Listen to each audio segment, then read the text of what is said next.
2026 നിയമസഭാ തെരഞ്ഞെടുപ്പിലെ UDF ഏറെ കണ്ണുവയ്ക്കുന്ന ഒരു ജില്ലയാണ് പത്തനംതിട്ട. പത്തനംതിട്ട ജില്ലയിൽ 5 നിയമസഭാ മണ്ഡലങ്ങളാണ് ഉള്ളത്. ഒരു മലയോര മേഖലയാണ്. അടിസ്ഥാനപരമായി ചില സാഹചര്യങ്ങളിൽ ഇത് UDFനും അനുകൂലമായി ഇവിടെ മാറിയിട്ടുണ്ട്, LDFനും അനുകൂലമായിട്ട് മാറിയിട്ടുണ്ടെന്നുള്ളതാണ്. കേരള കോൺഗ്രസ് 2021 LDFിലേക്ക് മാറിയപ്പോൾ അതിൻ്റേതായ നേട്ടം ഉണ്ടാക്കിയെടുക്കാൻ കഴിഞ്ഞ മണ്ഡലം കൂടിയാണ് ഈ പത്തനംതിട്ട ജില്ല. നിലവിലുള്ള 5 മണ്ഡലങ്ങളിലും ഇപ്പോൾ LDF ആണ്. ഇപ്പോൾ റാന്നി, കോന്നി, ആറന്മുള, അടൂർ, തിരുവല്ല എന്നീ 5 മണ്ഡലങ്ങളാണ്. റാന്നിയിൽ കേരള കോൺഗ്രസ് ആണ്, കോന്നിയിൽ CPM, ആറന്മുളയിൽ CPM, അടൂര് CPI, തിരുവല്ലയിൽ ജനതാദളുമാണ്. അപ്പോൾ ശരിക്കും പറഞ്ഞു കഴിഞ്ഞാൽ ഇത് റാന്നി മണ്ഡലത്തിൽ റാന്നി എപ്പോഴും മാറി മറിഞ്ഞിട്ടുള്ള കാലമുണ്ട്. പക്ഷെ കഴിഞ്ഞ ഒരു 25 വർഷമായിട്ട് അവിടെ രാജു അബ്രഹാം ആയിരുന്നു MLA. റാന്നിയിലെ ജ്യോതി ബസു എന്നാണ് അദ്ദേഹത്തെ അറിയപ്പെട്ടിരുന്നത്. 2016 മന്ത്രിസ്ഥാനമൊക്കെ കിട്ടുമെന്ന് കരുതിയതാണ്. പിണറായി വിജയൻ അടുപ്പിച്ചില്ല, VSന്റെ പക്ഷക്കാരനുമായിരുന്നു. ഇപ്പോഴദ്ദേഹം MLA അല്ല, CPMന്റെ പത്തനംതിട്ട ജില്ലാ കമ്മിറ്റി സെക്രട്ടറിയാണ്. അപ്പോൾ എന്തായാലും പിന്നീട് റാന്നി കേരള കോൺഗ്രസ് മാണി വിഭാഗത്തിന് കൊടുത്തു. അങ്ങനെ പ്രമോദ് നാരായണൻ അവിടെ സ്ഥാനാർത്ഥിയായി. ഒരു 1500 വോട്ടിൻ്റെ ഭൂരിപക്ഷത്തിൽ മാത്രമാണ് അവിടെ CPMന് വിജയം ഉണ്ടായത്. അപ്പോൾ റാന്നി ഒരുപക്ഷെ കേരള കോൺഗ്രസ് മാണി വിഭാഗം UDFിലേക്ക് വന്നില്ലെങ്കിൽ പോലും ഇത് നല്ല സ്ഥാനാർത്ഥിയാണെന്നുണ്ടെങ്കിൽ UDFന് തിരിച്ചു പിടിക്കാൻ കഴിയും. ഒരു ഒത്തൊരുമയും നല്ല സ്ഥാനാർത്ഥി നിർണയവും ഉണ്ടെന്നുണ്ടെങ്കിൽ അത് നേടിയെടുക്കാം. മറ്റൊന്ന് കോന്നി. കോന്നി എന്ന് പറയുന്നത് വലിയ കമ്മ്യൂണിസ്റ്റുകാർക്ക് ഇടമുള്ള മണ്ഡലമാണ്. ഇപ്പോൾ ജനീഷ് കുമാറാണ്.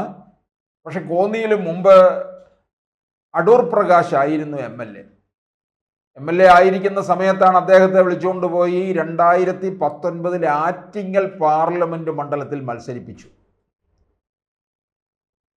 അദ്ദേഹത്തിന് ഒരിക്കലും അങ്ങോട്ടേക്ക് പാർലമെന്റിലേക്ക് പോകാൻ താല്പര്യമില്ലായിരുന്നു. അദ്ദേഹത്തിന് അറിയാം കേന്ദ്രത്തിലൊന്നും ഇനി അധികാരത്തിൽ വരാൻ പോകുന്നില്ല കോൺഗ്രസ്, പിന്നെ MP ആയിട്ട് ഇങ്ങനെ പോകാം. ഇവിടെ പിന്നെ കോൺഗ്രസിലെ ചിലരെയൊക്കെ ഒതുക്കണേ ഇങ്ങനെയൊക്കെയും ചെയ്യാറുണ്ട്, MP ആക്കി അങ്ങ് വിട്ടേക്കും. പറയുന്നത് എന്താണ്, കേന്ദ്രത്തിലെ നമ്മുടെ രാഹുൽ ഗാന്ധി അധികാരത്തിൽ വരും, ഒരു ഭാവി സഹമന്ത്രിയെങ്കിലും ആകാം എന്നുള്ള രീതിയിൽ. ഈ അടൂർ പ്രകാശ് കോന്നിയെ ഒരു സ്വർഗതുല്യമാക്കി മാറ്റിക്കൊണ്ടിരിക്കുകയായിരുന്നു. കോന്നിക്കാർക്ക് പ്രിയപ്പെട്ടവനുമാണ്, ഈഴവ സമുദായ സ്വാധീനമുള്ള ആളാണ്. അവിടുത്തെ വോട്ട് അത്തരത്തിൽ സമാഹരിക്കാൻ അദ്ദേഹത്തിന് കഴിയുകയും ചെയ്യുന്നുണ്ട്. പക്ഷേ ഇപ്പോൾ ഈഴവ സമുദായത്തിലെ വോട്ട് BJPയിൽ കൂടി മാറുന്നുണ്ട് എന്നുള്ളത് കാണണം. അത് CPM വിരുദ്ധ വോട്ടുകളാണെന്നുള്ളത് ഓർക്കണം. അങ്ങനെ കോന്നിയിൽ നിന്ന് അടൂർ പ്രകാശിനെ ആറ്റിങ്ങലിലേക്ക് കൊണ്ടുപോയപ്പോഴാണ് ജനീഷ് കുമാർ അവിടെ വരുന്നത്. 2021 ആ വിജയം അവിടെ ആവർത്തിച്ചു. കോന്നി എന്ന് പറയുന്നത് കമ്മ്യൂണിസ്റ്റുകാർക്ക് ഇടമുള്ളതാണ്. പണ്ട് ഒരു തെരഞ്ഞെടുപ്പുകാരൻ ജവഹർലാൽ നെഹ്റു കോന്നി വഴി വന്നപ്പോഴേ അദ്ദേഹം കോന്നിയിൽ വരുന്നുവെന്നറിഞ്ഞത് അവിടെ വലിയ പ്രതിഷേധം ഉയർത്തി. കമ്മ്യൂണിസ്റ്റുകാർ കൊടിതോരണങ്ങൾ കൊണ്ട് മുഴുവൻ കെട്ടി അലങ്കരിച്ചു, ചുവപ്പ് കൊണ്ട്. ജവഹർലാൽ നെഹ്റു അതുവഴി കടന്നുപോയപ്പോൾ ചോദിച്ച ഇതെന്താണ്, ചൈനയാണോ എന്ന് ചോദിച്ചു. അതിനുശേഷം അവിടെ അറിയപ്പെടുന്നത് ചൈന മുക്കെന്നാണ്. ഇന്നും കോന്നിയിൽ ചെന്ന് ചൈന മുക്ക് എവിടെ നിന്ന് ചോദിച്ചാൽ മതി. അതുവഴി പോകുന്ന ബസ് കയറി ഒരു ചൈന മുക്ക് എന്ന് പറഞ്ഞ് ടിക്കറ്റും എടുക്കാം. അങ്ങനെ CPMകാർക്കും കമ്മ്യൂണിസ്റ്റുകാർക്കും ഇടമുള്ള മണ്ഡലം കൂടിയാണ് കോന്നി. ആ കോന്നിയിലേക്ക് അടൂർ പ്രകാശിനെ കൊണ്ടുവന്നു കഴിഞ്ഞാൽ ഇവർക്ക് തിരിച്ചു പിടിക്കാം. കോന്നി മണ്ഡലത്തിലേക്ക് പഴകുളം മധുവും നോട്ടമിട്ടിട്ടുള്ള മണ്ഡലമാണ്. പഴകുളം മധു ആ മണ്ഡലം കേന്ദ്രീകരിച്ച് പ്രവർത്തിക്കുകയും ചെയ്യുന്നുണ്ട്. പിന്നീട് ഉണ്ടാകാൻ പോകുന്ന ആറന്മുളയിലാണ്. ആറന്മുളയിൽ കോൺഗ്രസിന് ഒത്തൊരുമയോടുകൂടി നിന്ന് കഴിഞ്ഞാൽ ആ മണ്ഡലം പിടിക്കാം. കാരണം വീണ ജോർജാണ് അവിടുത്തെ MLA 2016, പിന്നീട് 2021, 2019 പത്തനംതിട്ട പാർലമെന്റ് മണ്ഡലത്തിൽ വീണ ജോർജ് മത്സരിച്ചു. ആന്റണി ആണ് വിജയിച്ചത്. അപ്പോൾ ആറന്മുളയിൽ നിന്ന് ശിവദാസൻ നായരെ തോൽപ്പിച്ചാണ് വീണ ജോർജ് എത്തിയത്. രണ്ടാം തവണ വിജയിച്ചു വന്നപ്പോൾ മന്ത്രിസ്ഥാനവും കൊടുത്തു. മന്ത്രിസ്ഥാനം കിട്ടിയതോടുകൂടി സകലതും തകർന്ന് തരിപ്പണമായി. വീണ ജോർജിൻ്റെ ഇമേജും പോയി, വീണ ജോർജിലൂടെ പാർട്ടിയുടെ ഇമേജും പോയി. അങ്ങനെ വീണയ്ക്കെതിരെ പത്തനംതിട്ട ജില്ലയിൽ തന്നെ വലിയ എതിർപ്പാണുള്ളത്. ഒന്നാമത് വിളിച്ചാൽ ഫോൺ എടുക്കത്തില്ല. തൊട്ടിപ്പുറത്ത് കിടക്കുന്ന അടൂർ മണ്ഡലത്തിലെ MLA ആയ ചിറ്റയം ഗോപകുമാർ ഡെപ്യൂട്ടി സ്പീക്കറുമാണ്. വിളിച്ചാൽ ഫോൺ എടുക്കില്ലെന്ന് പരാതി. പരാതിയുടെ മേൽ പരാതി. നമ്മുടെ കൊല്ലത്തെ MLA മുകേഷിൻ്റെ കാര്യം പറഞ്ഞ പോലെയാണ്.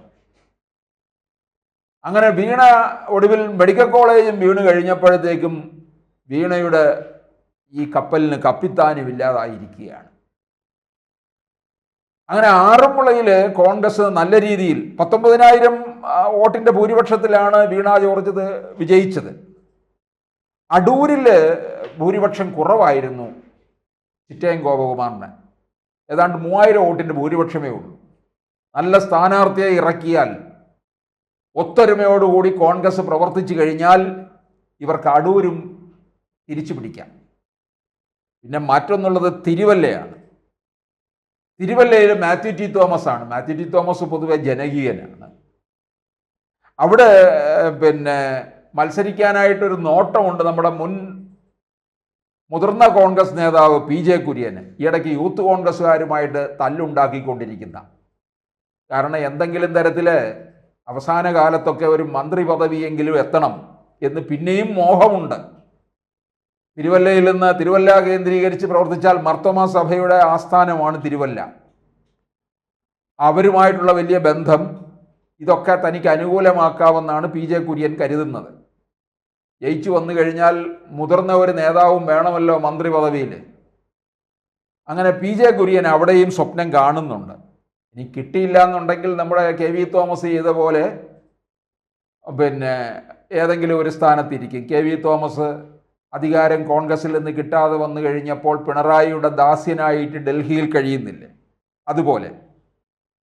അപ്പോൾ കോൺഗ്രസിൻ്റെ ഒരു ഒത്തൊരുമയുണ്ടെന്നുണ്ടെങ്കിൽ പത്തനംതിട്ട ജില്ലയിലെ 5 മണ്ഡലങ്ങളിൽ 4 മണ്ഡലം ഇവർക്ക് നേടിയെടുക്കാൻ കഴിയും എന്നുള്ളത് ഉറപ്പാണ്. റാന്നി, കോന്നി, ആറന്മുള, അടൂർ.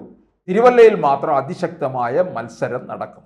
പിന്നെ ജോസ് കെ മാണി ഇപ്പുറത്തേക്ക് വരികയാണെന്നുണ്ടെങ്കിൽ ഇവർക്ക് കൂടുതൽ അനുകൂല സാഹചര്യവുമായിരിക്കും ഉണ്ടാവുക.